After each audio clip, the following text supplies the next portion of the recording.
When we leave Samuel and Captain Smith and all the other settlers, they've been basically trapped in their palisade because anytime they leave to hunt or even use the bathroom, they're attacked by natives. But they just learn that there's many different tribes within the Powhatan Empire.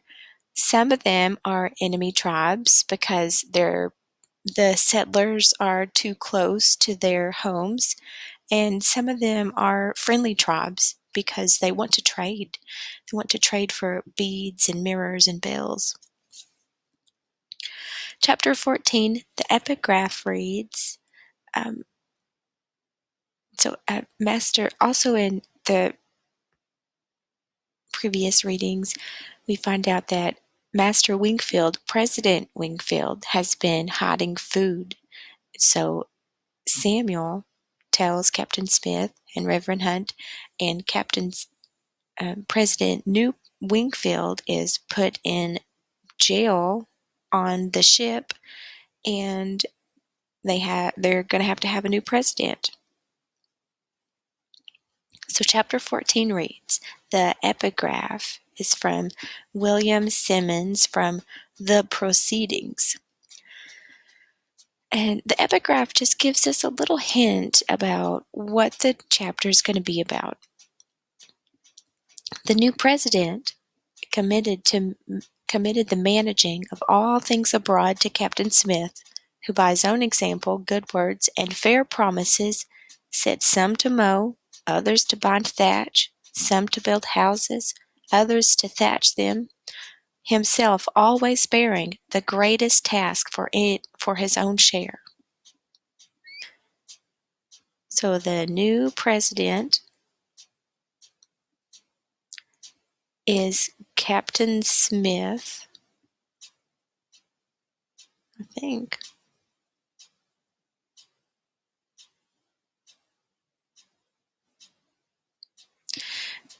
By his own example, so he says good things. He keeps his promises.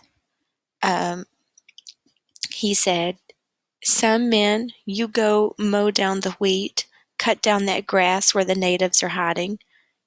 Some of them, he said, go build some thatch so we can have roofs for our homes. He said, some of you guys go build houses so we'll have something better than a tent. Maybe we won't freeze to death next winter or this winter. Others to thatch the houses. He said, you guys go put the roofs on the houses. And he always worked just as hard. He always did his fair share of the work.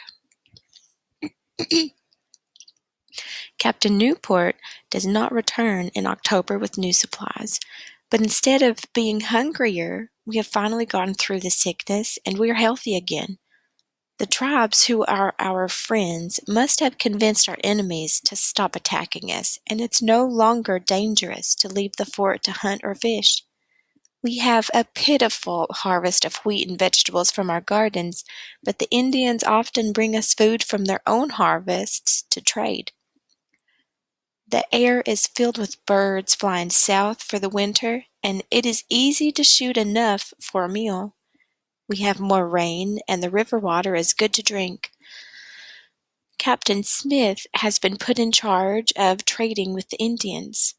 If we ever run short of corn or meat, he takes a few men, some beads and copper for trading, and sails off in the shallop for a few days to visit some of the Indian villages. They always come back with the shallop full of supplies. Captain Smith is also in charge of getting houses built for us. With the weather turning colder, we can't keep sleeping in our rotting tents. He sets for us the goal of houses for everyone and cheers us on, exhorting us to push ahead. We work harder, Captain Smith always working the hardest, with some felling trees, some splitting wood for clapboard, some cutting reeds for thatch. We use shaped timbers to frame the houses, and the carpenters teach us how to weave sticks together to make a mesh, then coat the mesh with a mixture of river clay and straw to make wattle and daub walls. We bundle the reeds to make thatched roofs. I've never helped to build a house before, and it makes me proud to see my work. I see what Captain Smith meant about us needing to stand on many legs to survive. We have to work together. I would never be able to build a house all by myself. Some of the gentlemen work hard with us too, until their hands are rough as commoners' hands. By the time the weather turns cold, we have put up warm, dry houses for everyone, even the servants. In early December, Captain Smith chooses 9 men to sail with him in the shallop up the Chickahominy River. They're hoping to find the passage to the Pacific Ocean and the Orient, and they think the Chickahominy might lead to it. When I ask Captain Smith why this passage to the Pacific is so important, he explains it to me. The nobles in England want spices and silks and ivory. The best place to get them is the Orient, China and India. Between England and the Orient, going east over land, are the Ottoman Turks. The Turks gladly sell us all the Chinese silks and Indian spices we want. They can buy it for 2 pence and sell it to England for bags of gold. If we can find a way to the Orient over the ocean going west, we can skip the Turks altogether, and that would make the Virginia Company investors very happy and very rich. Captain Smith and his men leave on a frosty morning, and we all wish them well. Once Captain Smith is gone, though, the gentlemen stop working, and even the common men shirk their chores. If it wasn't for us servants, the food wouldn't get cooked, the water wouldn't get toted, and the wood wouldn't get chopped for the fires. One cold morning in mid-December, Richard and I are working with the embers that are all that's left of our cabin's fire, trying to bring them to flame. Richard sprinkles dry moss on the embers, and I blow on them softly. At the first hint of flame, we add twigs. It feels good to be cooperating with Richard, to be his friend. "Come on, fire," Richard coaxes. I rub my hands together to warm them. It was Abram and Henry's turn to feed the fire during the night, but just like everyone else, don't think much of chores these days. The twigs catch, and we add some bigger chips of wood, keep blowing, and soon we have a good fire going. I cough on the smoke. We don't have a proper hearth with a chimney like my mum and I used to have in our cottage. This is just a circle of stones on our dirt floor, and to let the smoke out, there is a hole at the top of the eaves. Our cabin is always smoky. It doesn't even have windows, and it has begun to leak in heavy rains, but it is still a lot better than a rotting tent. Within minutes, there is a voice at the door. "We need an ember," comes the demand. Richard and I look at each other. Every morning it is the same. As soon as anyone sees smoke coming from our cabin, they come ask for embers because they all let their fires go completely out during the night. I open the door and find Master Crofts dressed in his thick wool cassock, but rather blue-lipped from the cold. I take his spoon, fish out an ember from our fire, and send him on his way. He doesn't even thank me. "I think they'd freeze if they didn't have us around," I say. "And starve," says Richard. Next comes Master Holgrave, then Master Frith, then Nathaniel, who has become a soldier, asking for an ember for the soldiers' cabin. "Look how disciplined our soldiers are," Richard says after Nathaniel leaves. Richard puts an ember into a pan to take to Reverend Hunt in case his fire has too gone out. I go to see if anyone has bothered to start the hominy in the big communal cook-pot. I hear one of the guards call out, "It is the shallop returned! Hello, explorers! Have you found the passage to India?" Captain Smith must be back. I rush to the fort gates. 6 men come trailing in. They're tired, dragging their muskets as they walk. There is not a smile among them, and Captain Smith is not with them. They come to the communal cook fire to warm themselves.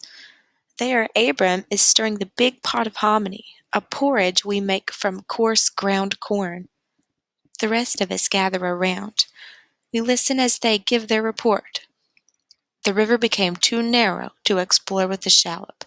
Captain Smith went off with 2 men, Jehu Robinson and Thomas Emery, to find an Indian guide and a canoe. He did not return. Indians captured one of their men, George Casson. The last they saw of him, he was tied to a stake with a fire being built around him. They were glad to escape with their lives. I listen, my heart sinking lower and lower. Has Captain Smith been captured by the Indians as well? Has he, too, been killed? Abram scoops the hominy into the mess pots, but I don't want to eat. I'll leave the fort and go down to the river bank. There was a hoar frost last night, and all of the bare branches are coated white and sparkling. I'll walk along the river a little way, then sit down on a jumble of tree roots and look out across the dark water. What will happen to me now? I have seen how Henry and Abram have been treated since Master Wingfield was put under arrest. It is as if they were suddenly declared every gentleman's servant, always washing this one's stockings, fetching that one's firewood. President Ratcliffe sometimes puts them on double watch shifts so that they get no rest, and they go around red-eyed and bad-tempered. But being overworked would not be the worst of it. No, the worst of it would be losing someone I have grown to trust and care about. I pick up a small stone and throw it side-armed, making it skip across the water. 5 skips. Richard and I should have a contest. I'm suddenly very grateful that Richard is now my ally, not my enemy. Reverend Hunt, too. I am thankful that he is still with us. Without the 2 of them, I would have no one to care whether I live or die. In London it was easy to survive on my own, rummaging in garbage for my meals. Here it's better to have a few people to stick up for you and make sure you get your food rations. More legs to stand on, Captain Smith would say. I hear crunching, footsteps in the frozen dead leaves covering the ground. It's Richard. He is carrying my bowl and spoon. He hands me the steaming bowl of hominy and sits next to me. Thank you, I say. I'm very hungry now. It would have been miserable to go all day without breakfast. He nods, wraps his arms around his knees, and rests his chin on them. Maybe he will still come back, he says. Maybe. When my bowl is empty, I pick up a flat stone. How many skips can you do? I ask. Richard grins. More than you, that's for sure. We gather stones, and the contest is on. The letter comes just before Christmas. 3 Indian messengers bring it into the fort gates, and I rejoice to see Captain Smith's handwriting. I am well, the letter says. Fire the cannons and a few rounds from your muskets to scare these fellows, and give them a handful of beads, a pound of copper, and 5 hatchets, which I have promised to give to the Pamunkeys. I run to Reverend Hunt and Richard. He's with the Pamunkeys, I exclaim. They're one of the friendly tribes. I see he still has his paper and quill with him, says Reverend Hunt. He must still be writing our story, I say, beaming. Just after New Year, 1608, so that was mid-December, just before Christmas, the letter came just after New Year, so about a week later. Richard goes out before me to start the cook pot of hominy for our communal breakfast. He comes back not 5 minutes later, his face white as linen. It's gone, he whispers. The corn, all of it. What do you mean it's gone? I ask. Yesterday there was plenty, enough for 2 weeks at least. Richard shakes his head. I looked for the barrel of smoked meat, too. and baskets of dried oysters. Gone. I feel the blood drain from my face. Are natives now stealing our food instead of bringing it to us? Or have raccoons and foxes gotten into our stores? But we had men on guard all night. I run out of the cabin to see for myself. Richard is right. Our food is gone. Then I notice something else. The fort is eerily quiet. There's hardly anyone around. The only activity is 2 laborers chopping firewood and a soldier sitting outside his cabin cleaning his musket. The sun is already up. The gentlemen should have been grumbling for their breakfast. The day is quite cold, with a pale winter sun, and yet not a single gentleman has come to our cabin for an ember. Where are they? I demand, fear growing in the pit of my stomach. Who? Richard asks. The gentleman. Yikes, if you were in the New World, you would not want to see all of your food rations suddenly disappear. Chapter 15, the epigraph, is from William Symonds, The Proceedings Again. Now in Jamestown, they were all in combustion, the strongest preparing once more to run away with the pinnace for England. So this is now, back in Jamestown, everybody's just really angry and just frustrated, ready to boil over. And some of them that were the most ready to boil over had had enough. They were preparing once more, one more time, deciding to run away with the pinnace. That's a type of ship for England. The Discovery, remember that was the ship that Captain Newport left? The Discovery bobs in the river as the gentlemen on board unfurl her sails. There is no wind yet, but their intent is clear. They have loaded up all our food, and as soon as a breeze lifts, they will set sail for England. There are 10 or 12 gentlemen on board, and they are leaving the 25 of us commoners behind to starve. In 2s and 3s, men come out of the fort to stare at the Discovery. I'll shoot them all, one of the soldiers declares. He prepares to load his musket. Don't be stupid, Henry says. They'll shoot you before you can fire a second shot, and they'll hit some of the rest of us as well. They've already killed us, says John Leyden. You think we'll make it through the winter? The river will freeze over our fish nets, the birds are already gone, and there's nothing more to harvest. We might as well be shot. At least it'll be a quick death. My stomach grumbles for its breakfast. I wonder how long it takes to die of hunger. I wonder if it hurts. The men continue to argue. Some think we'll be able to trade with the Indians. Others insist that the Indians will not trade now in midwinter when they're probably going half hungry themselves.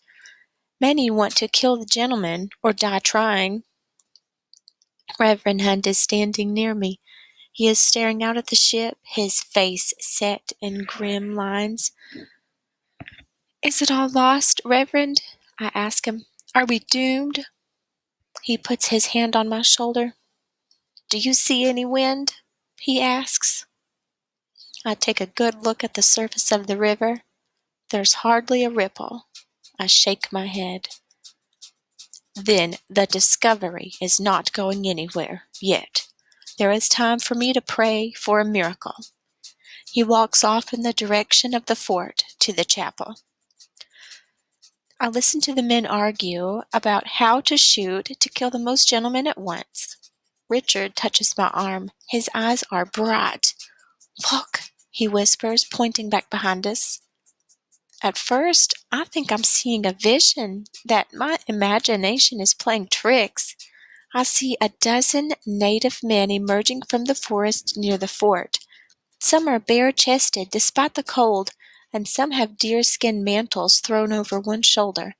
They're walking quickly. There is one man among them who is not quite a native, though not quite a white man either. His hair is reddish-brown, but long and shaggy. He's wearing a deerskin mantle and also slops and shoes.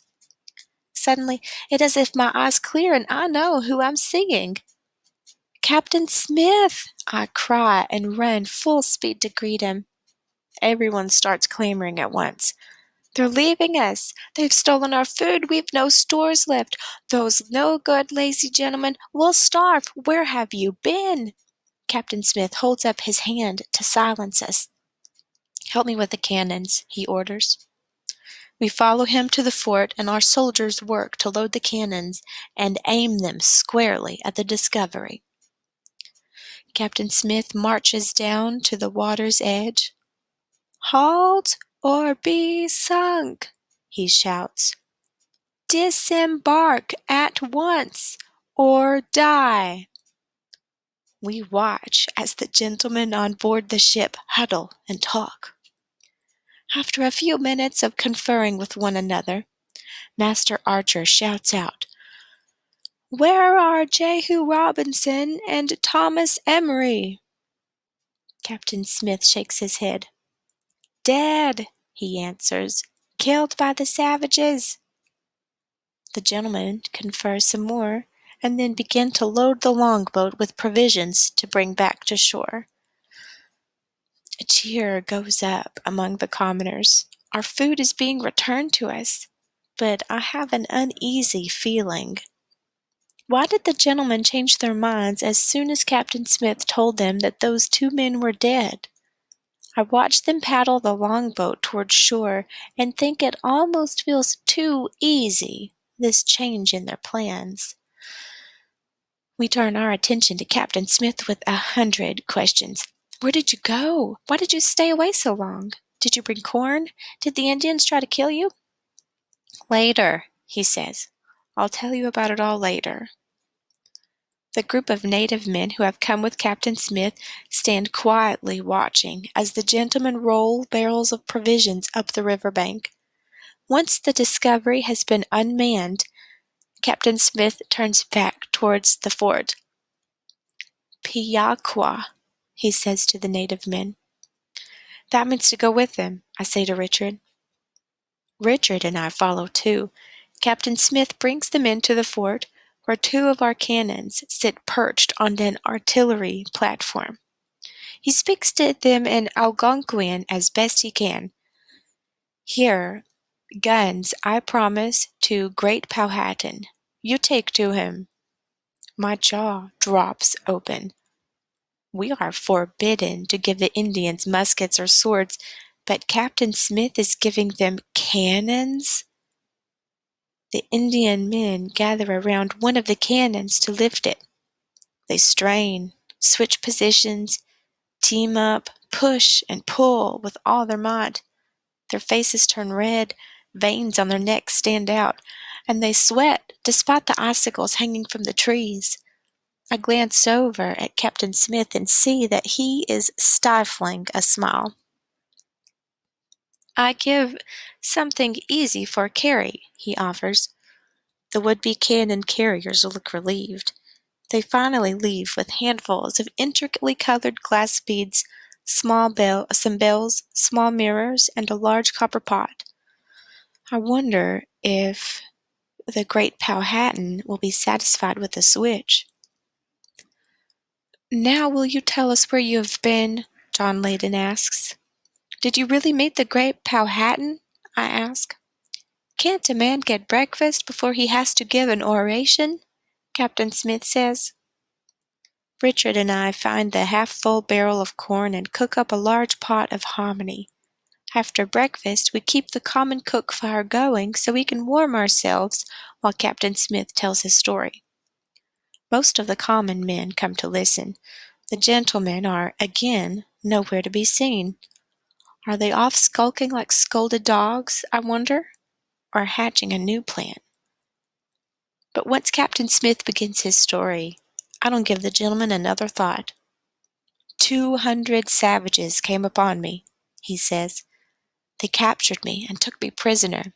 They paraded me from one village to another, and at each village there were ceremonies and dancing, with dancers painted red and black like fearsome devils. And there was feasting, lots of feasting.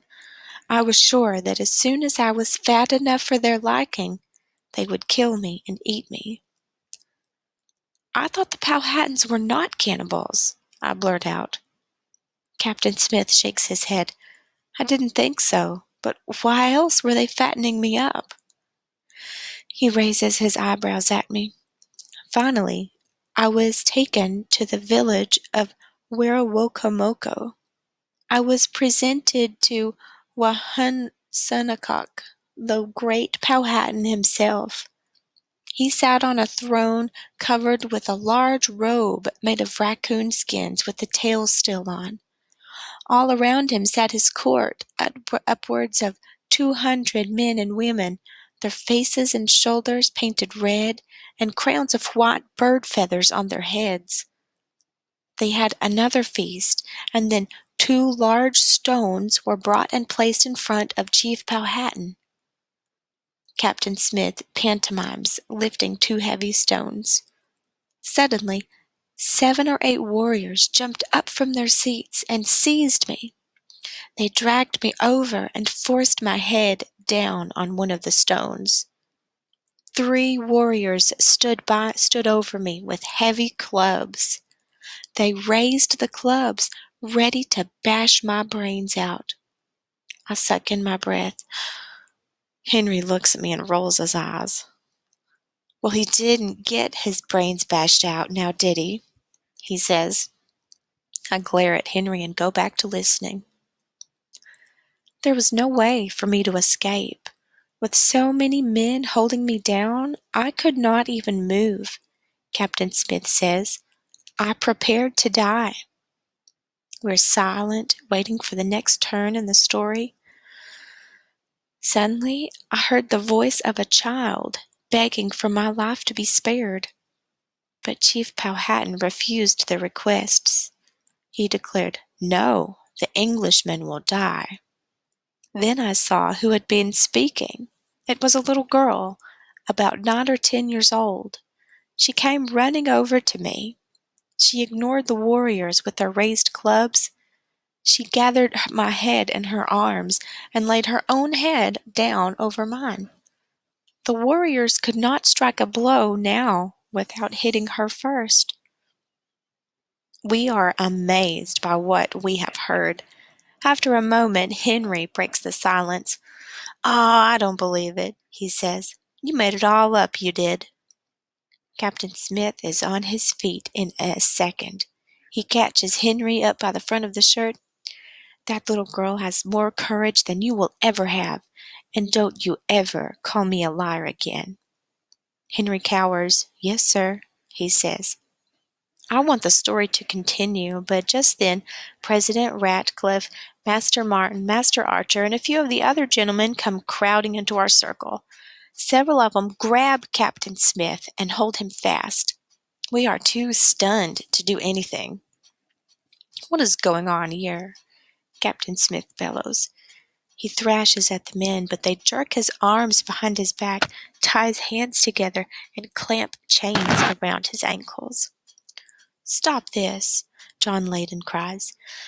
He lifts his musket, but it is beaten out of his hands by Master Archer.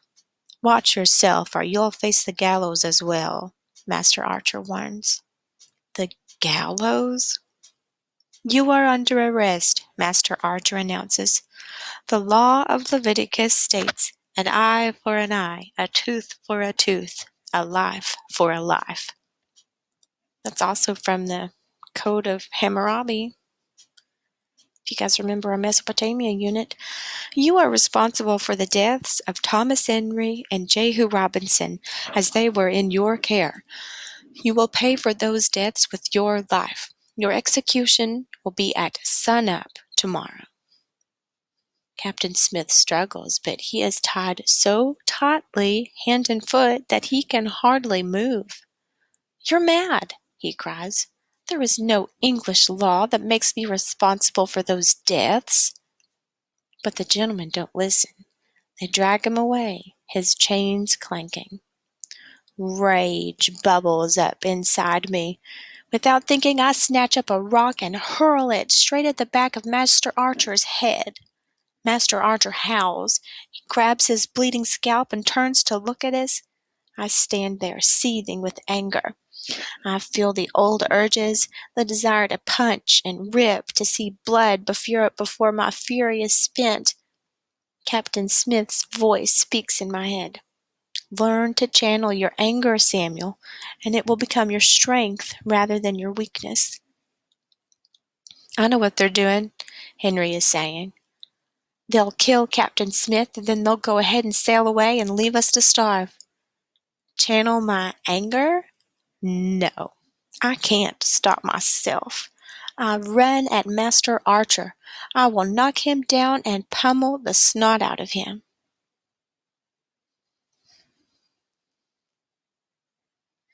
16. The epigraph reads,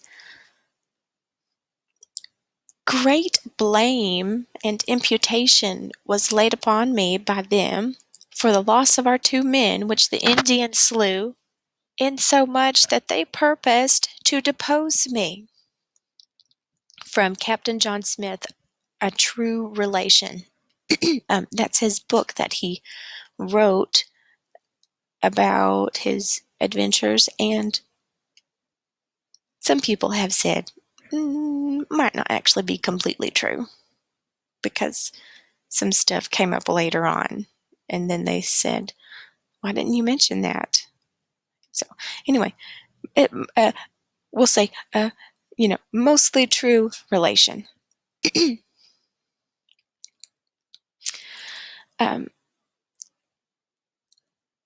It is either Richard or God in his mercy who trips me. I sprawl on the ground, my face in the dirt. "Grab him," Master Archer orders. "Run," Richard cries. But before I can scramble to my feet, Reverend Hunt lifts me by one arm and holds me fast.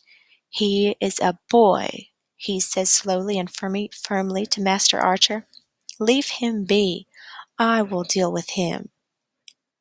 Master Archer wipes his bloody hand with his handkerchief. He gives me one last disgusted look, then turns to go. Reverend Hunt drags me with him to the chapel. Richard follows. "I'm sorry, Reverend Hunt," I say as I struggle to keep up with his long strides. He's gripping my arm so tightly it hurts.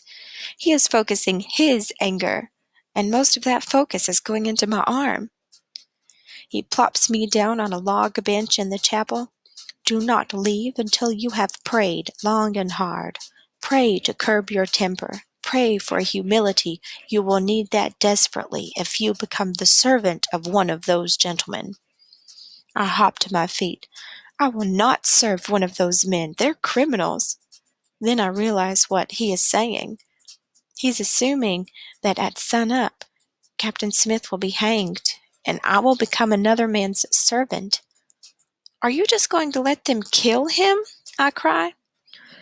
Reverend Hunt rubs his temples. "I have no authority here," he says quietly.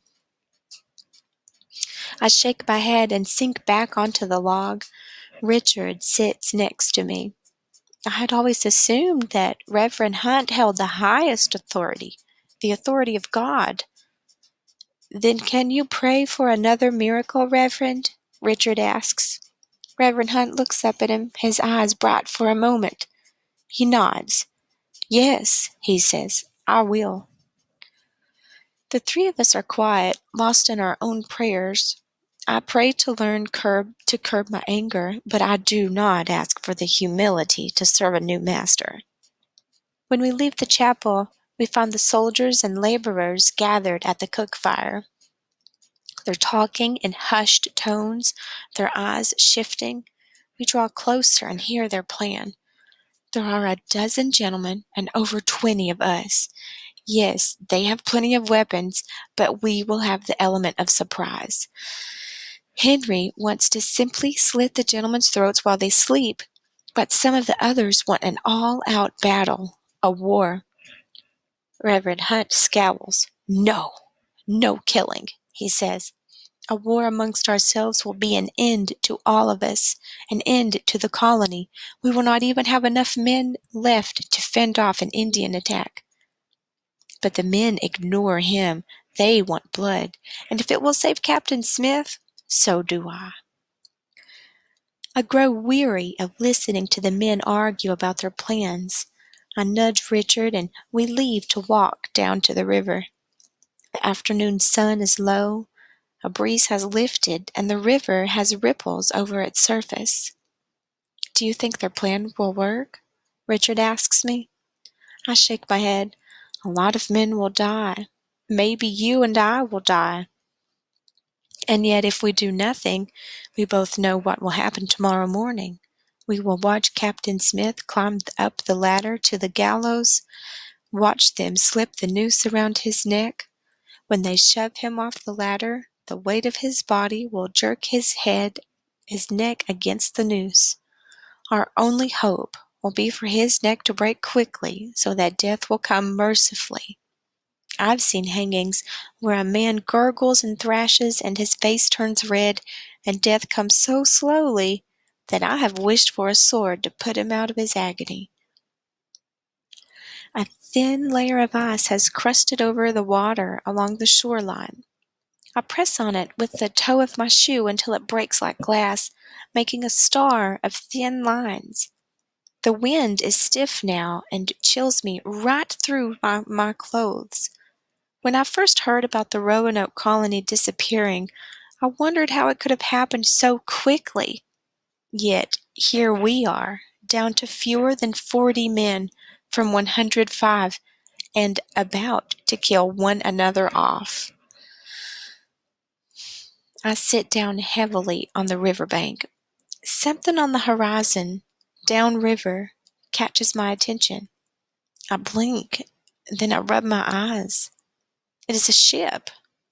The low winter sun has turned her sails to gold, and she is gliding toward us on the wind. My mouth goes dry. Is this the Spanish ship we've been dreading, come to attack and kill us all? They'll have an easy task. Can you see her flag yet? I ask slowly. Not yet, says Richard. His eyes are on the approaching ship as well. A vulture circles overhead. Then I see it, the sun catching it just right to show us the blue, white, and red. It's an English ship, I shout. Could it be Captain Newport after all this time? Richard cries. Reverend Hunt's words echo in my head. I have no authority here. But Captain Newport does have authority here, and I am sure he will not let them hang Captain Smith. I strain my neck, trying to see who is on board. Is there a one-armed man? The ship glides closer. Shouldn't we go tell them a ship is here? Richard asks. Not until I see who the captain is, I say. I want to know if Captain Smith is saved. Then I see him, standing at the bow, looking toward shore, the one-armed captain of the ship. Richard and I take off running up the hill to the fort. You did it, Reverend Hunt, I shout at the top of my lungs. You got your miracle.